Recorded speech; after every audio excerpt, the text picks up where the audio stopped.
Hello and I welcome you all to world affairs. कौन सा fighter jet है दुनिया का सबसे एडवांस्ड फाइटर जेट जिसको माना जाता है?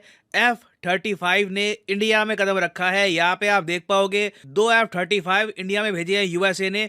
और अगेन इंडियन मीडिया यहाँ पर ओपनली कह रहा है कि ये बिल्कुल दुनिया का सबसे एडवांस्ड फाइटर जेट है। हालांकि कुछ लोग यहाँ पर डिस्प्यूट कर सकते हैं कि नहीं, Su-57 ज़रा अच्छा है, या फिर इवन कुछ लोग कहेंगे कि F-22 ज़रा अच्छा है। मगर बाय एंड लार्ज जो यूनिक टेक्नोलॉजी है F-35 की, ये आपको बहुत ज़्यादा कम फाइटर जेट्स में मिलेगी, चाहे दुनिया में कहीं भी आप देख लो। और अगर आप सोच रहे हैं कि यूएसए ने ये अत्याधुनिक फाइटर जेट इंडिया में क्यों भेज दिया, देखिए इसके पीछे 3 रीज़न है।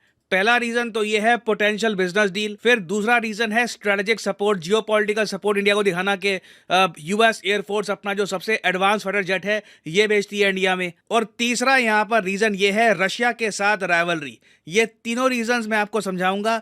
सबसे पहले हम बात करते हैं F-35 इंडिया डील की।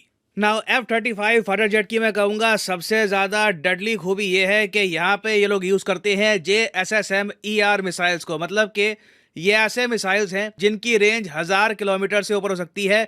अभी रिसेंटली ऑस्ट्रेलिया ने कहा है कि ये लोग JSSM-ER का जो मिड रेंज है ये परचेज करेंगे, जिससे ऑस्ट्रेलियन फाइटर जेट जो हैं इनके पास ऐसे मिसाइल आ जाएंगे जो 900 किलोमीटर दूर हिट कर सकते हैं विद प्रिसिशन। उसके अलावा देखिए F-35 फाइटर जेट में स्टेल्थ एबिलिटी माना जाता है दुनिया में बेस्ट है। किसी भी रेडार में ये डिटेक्ट होता नहीं है। अब अगेन कई लोग कहते हैं कि S-400 इसको पकड़ लेगा, इसको डिस्ट्रॉय कर लेगा। कई लोग कहते हैं कि नहीं कर पाएगा। इंटरनेट पर पता नहीं कितने लोगों ने इस पर ब्लॉग लिख दिए, आर्टिकल लिख दिए, मगर जब तक इनका सामना रियलिटी में होगा नहीं, हमें पता लगेगा नहीं कि क्या एक S-400 एक F-35 को डिटेक्ट कर पाता है या फिर नहीं कर पाता ना। वो अलग कहानी है, मगर एटलीस्ट मैं कहूँगा कि आपको बिल्कुल बहुत एडवांस्ड लेवल का एक रेडार चाहिए, तभी आपको आइडिया हो पाएगा कि F-35 आ रहा है। नहीं तो दुनिया में ज़्यादातर रेडार्स ये फेल कर देगा। और आप में से कई लोग पूछोगे मगर F-35 की जो सबसे आइकॉनिक एबिलिटी है वो तो ये है कि यहाँ पर है STVL, मतलब कि short take off and vertical landing operation. For example यहाँ पे आप देख सकते हो जिस तरीके से ऑलमोस्ट एक हेलीकॉप्टर लैंड होता है ना वर्टिकली, ऑलमोस्ट वैसे ही एक F-35 को आप लैंड कर सकते हो। मगर यहाँ पे एक कैच है, जो इंडिया में यूएसए ने भेजा है ना F-35, ये है F-35A। और जो ये करतब कर रहा है F-35, ये वाला है F-35B। तो जो इंडिया में आएगा ना F-35, ये इस तरीके से लैंडिंग नहीं कर पाएगा। ये प्रॉपर लैंडिंग करेगा जिसको हम कहते हैं CTOL, मतलब के conventional take off and landing. STOVL वाला जो फीचर है ये आपको F-35B और कुछ हद तक F-35C के वेरिएंट में मिलेगा। अब यहाँ पे आप कह सकते हैं चलिए ठीक है, मान गए, बिल्कुल एक एडवांस लेवल का फाइटर जेट है, अलग ही लेवल है इसका, 900 किलोमीटर की रेंज वाले मिसाइल।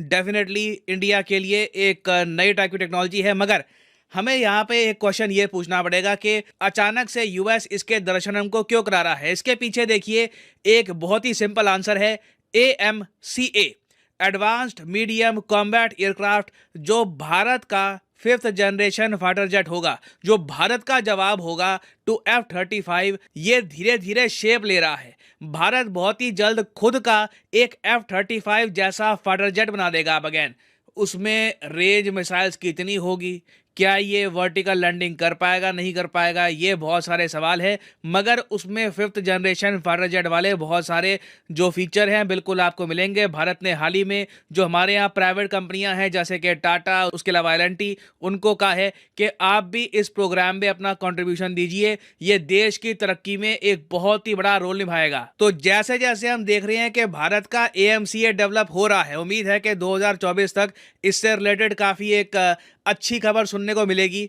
यूएसए ने अचानक से अपना अत्याधुनिक फाइटर जेट इंडिया को भेज दिया है और रिपोर्ट्स बिल्कुल ये आ रही है कि यूएसए ने ये फाइटर जेट इंडिया को ऑफर भी किया है कि आप इसको अगर परचेज करना चाहें परचेज कर सकते हैं।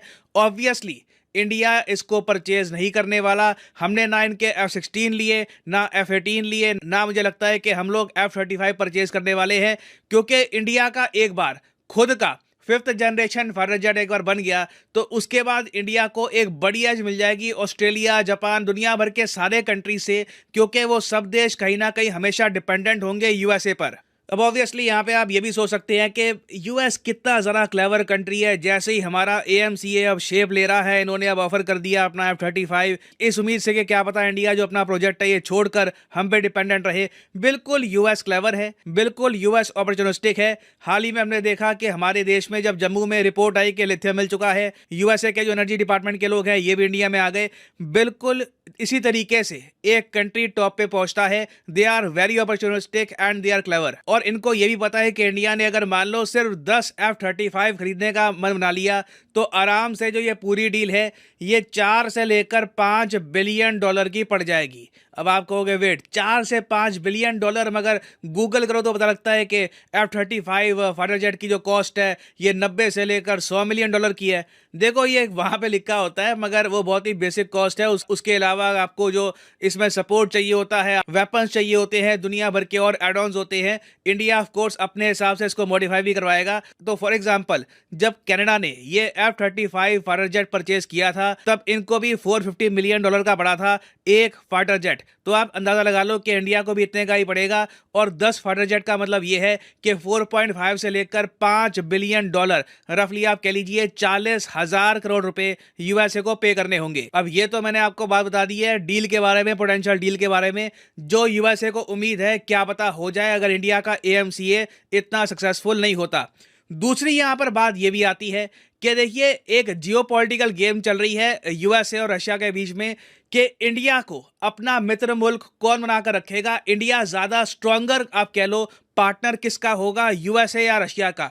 जैसे ही रशिया ने यह अनाउंस किया कि ये लोग अपना Su-57, इस पर मैं वीडियो बना चुका हूं कि रशिया ने इंडिया को ऑफर किया है अपना चेकमेट फाइटर जेट। जो इनका चेकमेट है ये है Su-75 और दूसरा इससे पहले इनका बन चुका है स्टेल्थ फाइटर जेट, ये है Su-57।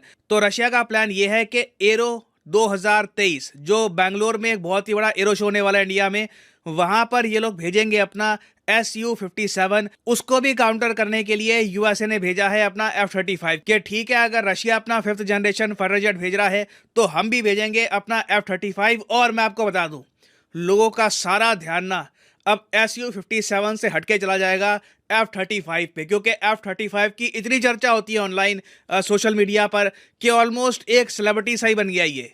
फिर फाइनली देखिए यहाँ पे इशू आता है चाइना का। इंडिया चाइना का एक नेबरिंग कंट्री है। हमारे रिलेशन जो है चाइना के साथ ये आज के समय नॉर्मल नहीं है।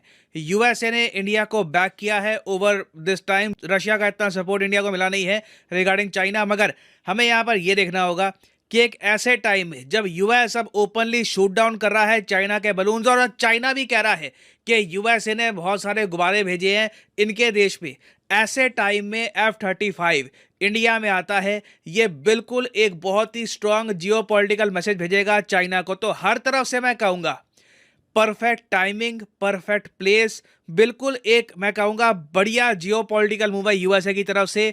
इन्होंने एक स्ट्रांग स्टेटमेंट दी है कि ये लोग इंडिया के साथ डीपली एंगेज्ड हैं। और अगेन अब यूएसए को इस बात की भी उम्मीद है कि इंडिया का अगर एएमसीए फेल होता है तो इनको बिलियंस कमाने का मौका भी मिलेगा। वो ऑफ कोर्स हम पे डिपेंड करता है कि हम अपने प्रोजेक्ट पर बिलीव रखें और कोशिश करें कि इंडिया अपना 5th जनरेशन फाइटर जेट खुद बनाएगा। और जो एरो इंडिया शो है ये स्टार्ट हो चुका है 13 फरवरी से और खत्म होगा 17 फरवरी को। इससे रिलेटेड और कुछ न्यूज आती है उस पर मैं एक अपडेटेड वीडियो लेके आऊंगा आपके लिए बाद में। एक बात